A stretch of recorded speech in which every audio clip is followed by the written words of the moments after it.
Yes, mwana Nyayo TV, kama ni mara yako ya kwanza kutembelea katika YouTube channel yetu ipendwa Nyayo TV, ni vyema kubonyeza kitufe cha alama ya subscribe ili uwe miongoni mwa wanafamilia wapya wa YouTube channel yetu hii pendwa. Bwana, kama ilivyo ada yetu, leo niko hapa na Kagande Mwarabu. Tuko hapa tukizungumza mambo mengi sana ya kimichezo juu ya mechi ambayo inakwenda kupigika hapo kesho huko Zanzibar kati ya Simba na Azam FC. Bwana, mambo vipi? Fresh. Mzima kabisa. Good. Uko poa? Bwana, unalizungumziaje mechi ambayo inaenda kuchezwa hapo kesho, fainali ya kombe la CRDB ambayo inapigika huko Zanzibar kati ya Simba na Azam FC? Itakuwa ni mechi yenye mvuto mkubwa na itakuwa ni mechi ambayo na imani kila jicho la mtazamaji ama shabiki wa Tanzania wa soka atakuwa anaisubiri kwa hamu, kwa sababu hii ni mechi ambayo inakutanisha miamba wawili ambao wana majeraha kwenye nyoyo zao. Yaani Simba anaumia kuikosa kombe la la NBC, lakini pia na Azam pia ana majeraha kuikosa pia NBC. So hao wote na ni timu kubwa pia. Ni timu ambazo ni katika mariji ndio Tanzania, lakini pia ni katika timu ambazo ni magwiji Tanzania. Wote hawa hamna mnyonge, kama ni pesa wote wanazo na uwezo pia, usajili wao ni mkubwa. Ukisema kuna wachezaji wazuri na huku pia kuna wachezaji wazuri. So ni timu ambayo nahisi itakuwa ni vita moja kali sana. Yeah. Na kwa wewe unavyoona kwamba mchezo wa kesho utakaopigika huko Zanzibar, unadhani timu gani inaweza kaondoka na ushindi kati ya hizo timu mbili? Kulingana na kwamba wote ni wakubwa, hawa wanakutana wote, uwezo wao ni mmoja na uwezo wao ni mkubwa.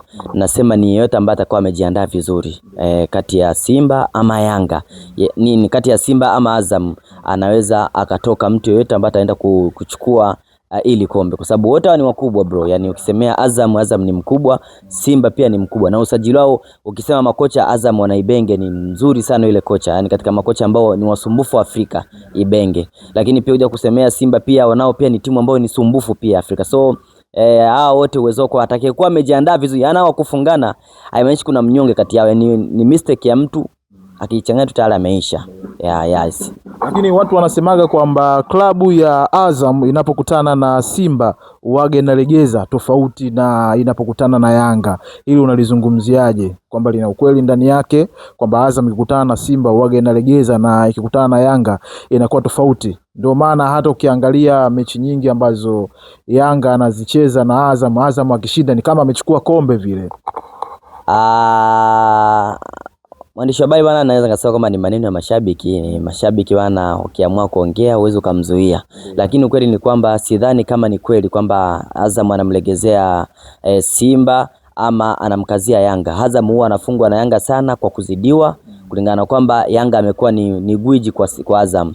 Yani Azam amekuwa ni mnyonge sana, hana nguvu. Lakini pia amekuwa akija kwa Simba, mbona Simba anachapika tu, na kama sijakosea kwenye mzunguko wa NBC pia kapigwa Simba game moja kama sijakosea. So yani ni kwamba ni maneno ya mashabiki, akija kuangalia ukweli unauona kwamba mbona Simba kapigwa huku Azam kapigwa Yanga. Lakini pia msimu unakumbuka Yanga kapigwa pia na Azam kwenye kombe la CRDB ambao ndio kesho wanapigana, ambao nusu finali ilikuwa ni Azam na Yanga, ambao walipelekana sana, walienda mpaka goli ngapi huko. So naweza ngasema ni kwamba maneno ya mashabiki siamini, lakini ukweli sisi tunaona ni kwamba Azam anazidiwa kiuwezo, na kapigwa kiuwezo, na akishinda pia naye kashinda kiuwezo. Lakini pia kwa Simba anapigwa kiuwezo, lakini pia anakishinda kiuwezo, ndio hivyo ya. Ila wewe kama shabiki wa Yanga unaombea mtani wako ashinde? Anakuambia kwamba adui yako muombe njaa. Adui yangu namwombea njaa, natamani Azam ashinde. Natamani Azam ashinde. Lakini pia mimi naweza nikasema bana asiache, kwa sababu ana mawazo, ana stress, asikose vyote. Lakini na Azam pia ana uchu na hili kombe, kwa sababu na yeye ni timu kubwa. Watu wanaweza kashangaa mbona huyu waga ni anatangaza mpira na kwaje. Bana mimi nataka niwe mtu wa kwanza kuonyesha kwamba hata waandishi watangazaji wa mipira pia wana timu.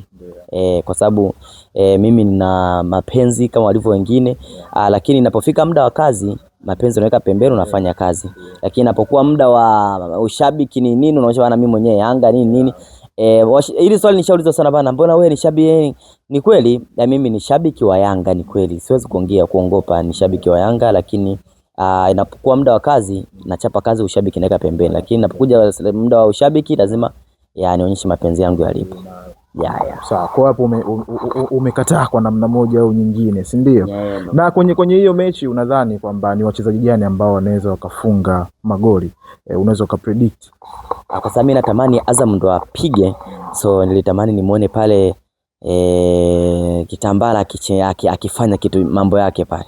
Yule kijana namkubali sana, so naamini siku hiyo Faisal akiamka vizuri akamlisha vizuri, Kitambala atatupia pale. Kitambala peke yake?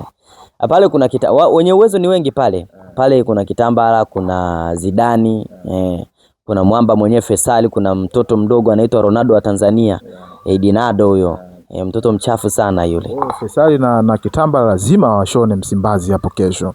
Yani Simba sipokuwa makini, kwa sababu ni wachezaji ambao wamekuwa ni hatarishi sana. Faisal ni kijana ambaye ni msumbufu sana, anajulikana. Yani kupiga sio swala la kuuliza. Yani muda wote yuko golini kwako yani. Ila nasikia kwamba mmewafanyia nongwa bwana hawa ndugu zenu kwenye mechi ambayo kwenye mechi ya kesho.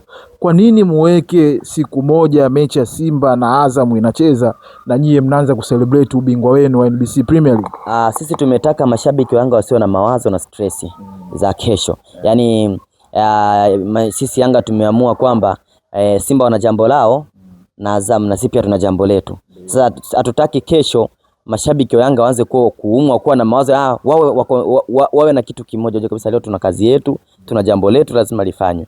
Kwa hiyo naweza kusema kwamba pia na ratiba pia inaweza kawa imeruhusu kufanya vile kulingana na kwamba tumechelewa, msimu umechelewa kuisha pia, lakini pia kuna mambo mengi hapa, masuala ya dirisha kusajiliwa nini afu kiangana ligi inaweza kafungua si muda nini, na wachezaji pia wakapumzike. Doma limeamua mambo yaishe haraka, lakini pia lengo kubwa ni kutaka mashabiki wa Yanga wasiwe na stress kesho, na wenyewe na wakati huko wao wanacheka, tunapambana na kombe letu, wao wanatafuta kombe, sisi tuko na mwali wetu tunatembea naye safi sana. Sawa, ndio, lakini ndio mlipeleke Msimbazi mpaka mkalishangilie Msimbazi.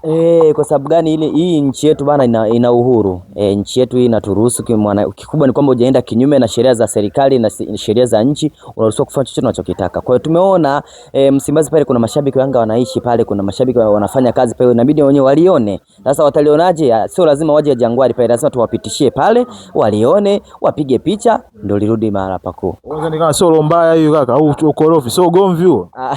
Unaenda kwa ni noma, unaenda kwa mtu ambaye unajua kabisa huyu ni mpinzani wako na unaenda kumtambia mbele kwake, nyumbani kwake. Amna bro, kwa sababu pale Msimbazi pale kuna mashabiki wa Yanga pale wanauza kahawa, wengine pale wanauza biashara zao pale, wanahitaji na wenyewe walione. Sasa wana haki, yani si hata kama angekuwa kwamba mama angeruhusu pale Ikulu tuweke na mashabiki wa Yanga hapo, tungelipeka na Ikulu pale kwa mama walioneone, kwa sababu tunaitangaza nchi yetu. Sema mnalo mbaya, mnaanza kusema kwamba Simba kombe pekee ambalo anaweza kuchukua msimu la NBC Premier League labda aliibe. Labda aje. Na pia mimi nataka nimuombe engineer Hersi, hii interview kufikia, tunaomba japo mwalike, alianza kuomba Mchome aliomba wa Simba, na mimi pia naomba engineer kama inawezekana mwalike Ahmed Ally, kama autojali mshirikisha na GSM amwalike tajiri mwenzake ambaye ni Mo Dewji, waje kidogo alibebe tu, kwa sababu huenda nilikaondoka wajalishika hawa. So engineer mwalike Ahmed Ally, GSM amlete Mohamed nini Mo, waje walishikilie kidogo, na sisi tuko tayari kuwapa wakatembea nalo hata Msimbazi pale, watembee nalo, au tuwapeleke hata Zanzibar yani. Wataliiba bwana. Walikosa kwa muda mrefu sana. Liko mikono salama bro. Miaka 5. Salama. 5. Si wa mchezo. Yanga hawana mchezo kabisa, ni Yanga hawana mchezo. Hii ni rekodi navunjwa mara 2 mfululizo. So Yanga amekuwa ni mtu ambaye sana anaenda kumkosa mpinzani. Kwa sababu gani? Kama mara 2 mfululizo anachukua mara 5. Ni kitu sio. Unajua ligi ya Tanzania ni ngumu bro. Yaani hii ligi ni ligi ambayo ni ngumu. So anayelichukua sio kwamba kaliokota tu. Jasho imemtoka bro. Tena hapo umenikumbusha hapo. Unalizungumziaje swala la Prince Mpumelelo Dube kuondoka katika ardhi ya Tanzania na kurudi kwao nchini Zimbabwe? Prince Dube bana, kuondoka ni kwa sababu kila mmoja wana mchezaji nikaamua pia kwanza akapumzike nini, ujue bana, Tanzania hii ilivyo ni kwamba Prince Dube alikuwa kwenye mioyo ya mashabiki wa Yanga.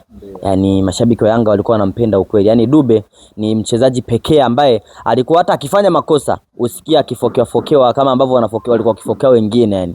Kwa sababu ni mtu ambaye alionyesha mapenzi na Yanga lakini pia anapendwa.